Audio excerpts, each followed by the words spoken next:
बुद्धिमान लड़की की 3 बातें गांठ में बांध लेना आपको राजा बनने से कोई नहीं रोक सकता। मित्रों, किसी गांव में एक बहुत ही गरीब ब्राह्मण रहता था। उसकी एक बेटी थी जिसका नाम था सरस्वती। सरस्वती बहुत ही दिमाग की तेज थी, पर ब्राह्मण बड़ा ही सीधा सज्जन था। वो बेचारा बदहाली का जीवन जी रहा था, ठीक से परिवार का भरण पोषण भी नहीं कर पाता था। और कहते हैं संसार में ये 6 कष्ट बड़े ही दुखदाई होते हैं। पहला, पत्नी का वियोग। दूसरा, अपनों के द्वारा अपमान। तीसरा, बचे हुए कर्ज का ना चुका पाना। चौथा, दुष्ट राजा की सेवा करना। पांचवा, दुष्ट पुरुषों का संग करना। और छठवां, दरिद्रता। इनके मारे मनुष्य का शरीर बिना अग्नि के ही जलता है। प्रिय बंधुओं, पिता को अत्यंत चिंतित और लाचार देखकर एक दिन बेटी ने अपने पिता से कहा, पिताजी, विद्वानों ने कहा है कि उद्योग करने पर दरिद्रता नहीं रहती, भजन करने पर पाप नहीं लगता, चुप रहने से झगड़ा नहीं बढ़ता और जागते मनुष्य को भय नहीं सताता। तुम राजा के पास चले जाओ और राजा से कहना कि वो अपने यहां उन्हें नौकरी पर रख ले। जिस समस्या को कोई नहीं सुलझा पाएगा वो हम सुलझा देंगे, पर शर्त यह है कि वेतन के रूप में हमें 100 रुपए रोज चाहिए। ब्राह्मण कहने लगा, बेटी, इतनी मुझ में काबिलियत कहां है जो मैं राजा की समस्या का समाधान कर पाऊंगा। खैर, तुम भेजती हो तो चला जाता हूं।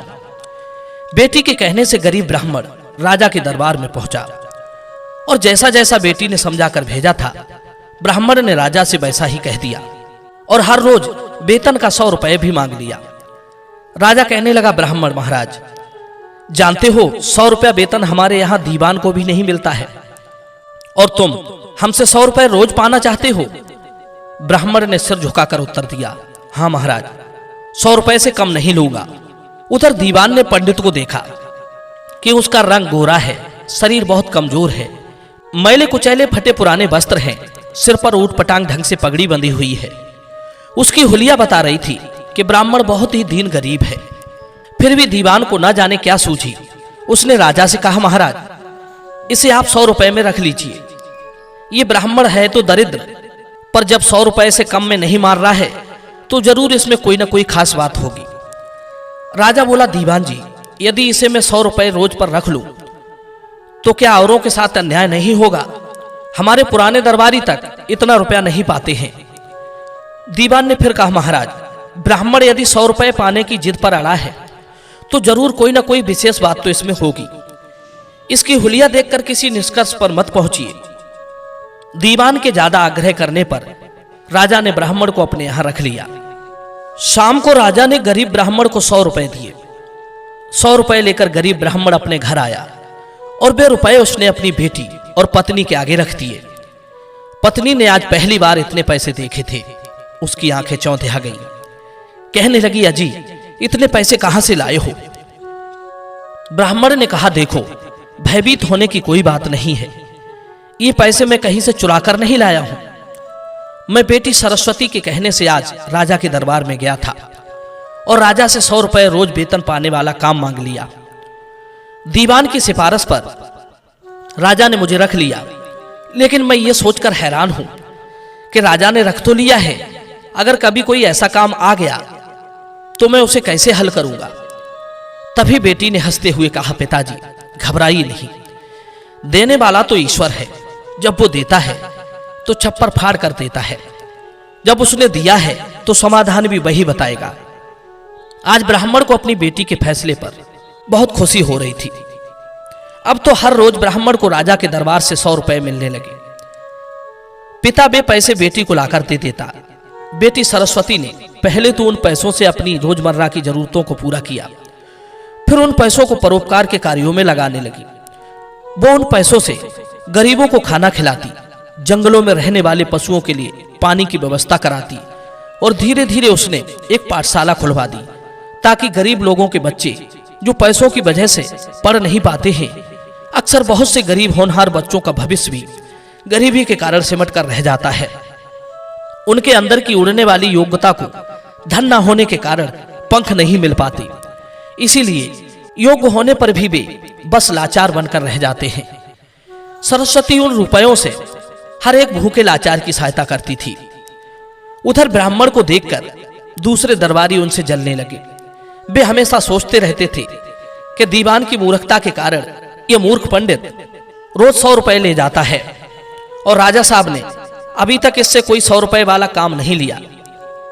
प्रिय बंधु, एक दिन ऐसा हुआ कि ब्राह्मण की परीक्षा का समय भी आ गया। राजा के दरबार में एक दूसरे देश का राजा का दूत आया और उसने कहा, महाराज, यदि आप हमारी 2 बातों का सही सही उत्तर दे दें तो हमारे महाराज आपको अपना आधा राज्य दे देंगे, नहीं तो आपको अपना आधा राज्य देना पड़ेगा। यदि उनके इस प्रस्ताव को ठुकराया तो वे आप पर आक्रमण कर देंगे। मित्रों, दूत की बात सुनकर राजा सोच में डूब गया कि अगर दूसरे राजा की बात नहीं मानी तो व्यर्थ में रक्तपात होगा। सोच समझकर राजा ने दूत से कहा कि आप अपने राजा के दोनों प्रश्न हमारे सामने रखिए। मित्रों, इतना कहते ही दूत ने एक पालकी मंगवाई। उस पालकी में 3 मूर्तियां रखी हुई थी। वे तीनों मूर्तियां संगमरमर के पत्थर से बनी हुई थी। तीनों देखने में हूबहू एक जैसी लगती थी। दूत ने कहा, महाराज, हमारे महाराज का पहला प्रश्न यह है कि इन तीनों मूर्तियों में श्रेष्ठ मूर्ति कौन सी है। यह सुनकर राजा और समस्त दरबारी हैरत में पड़ गए कि तीनों मूर्तियां तो दिखने में एक जैसी हैं, फिर इनमें श्रेष्ठता सिद्ध कैसे हो सकेगी। राजा सहित राजा के सभी दरबारी उन मूर्तियों में अंतर सिद्ध नहीं कर सके। अचानक दीवान को याद आया कि हमने 100 रुपए वेतन पाने वाले एक पंडित को किस लिए रखा है। उसने तुरंत उस पंडित को बुलाया और उससे तीनों मूर्तियों में अंतर ढूंढकर श्रेष्ठता सिद्ध करने के लिए कहा। बेचारे भोले भाले पंडित जी भी मूर्तियों को देखकर आश्चर्य में पड़ गए कि इन तीनों मूर्तियों में अंतर को कैसे पता किया जाए। यदि नहीं बता पाया तो राजा नौकरी से निकाल देगा।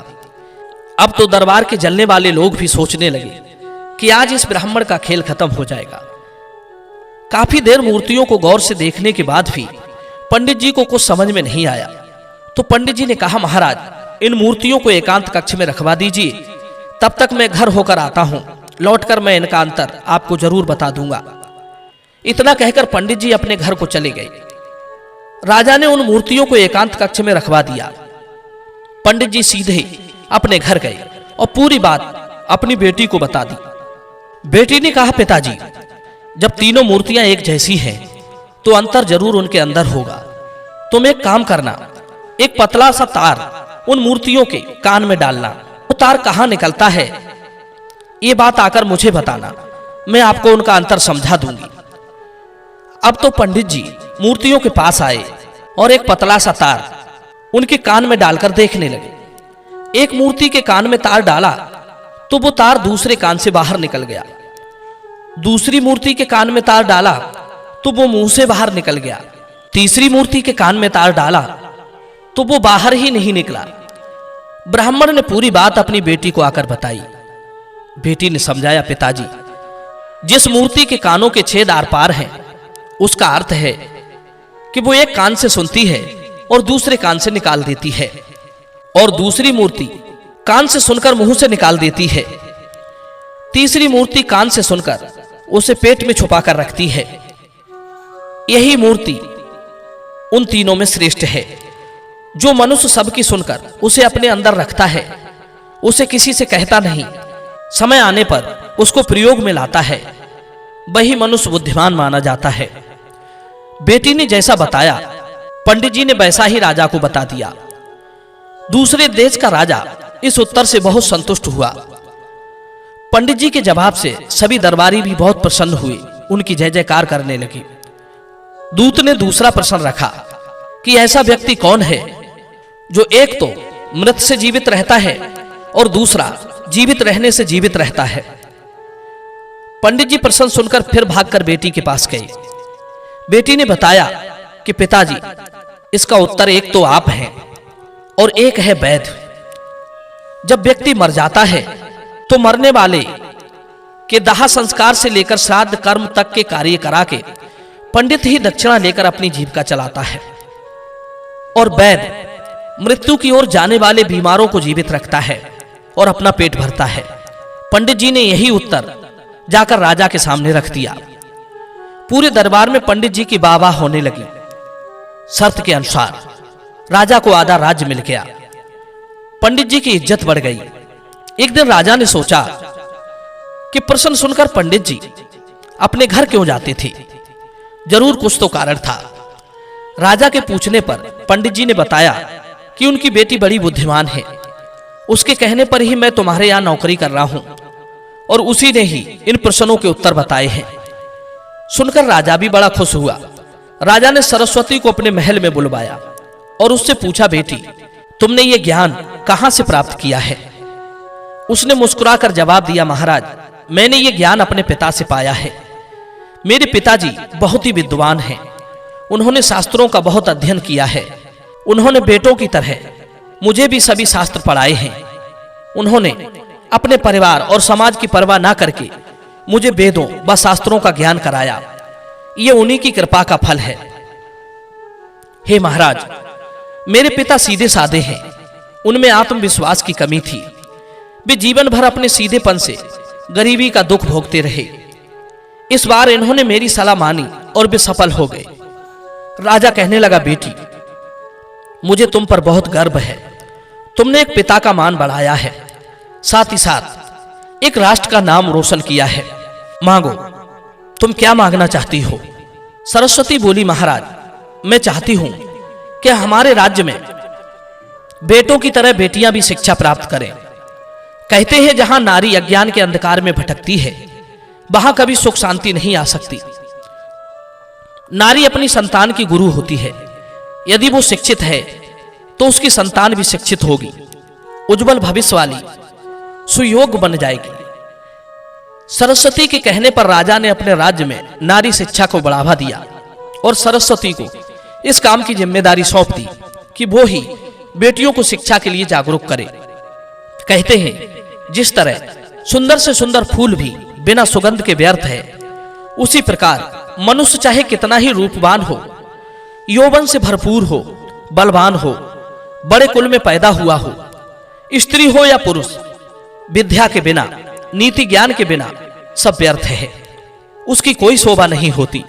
बंधुओं, यदि इस कहानी से आपने वास्तविक कुछ सीख ली हो तो वीडियो को लाइक करना और चैनल को सब्सक्राइब करना। मिलते हैं अगली बार अगली वीडियो में नई चर्चा के साथ। आपका बहुत बहुत धन्यवाद। जय श्री कृष्ण।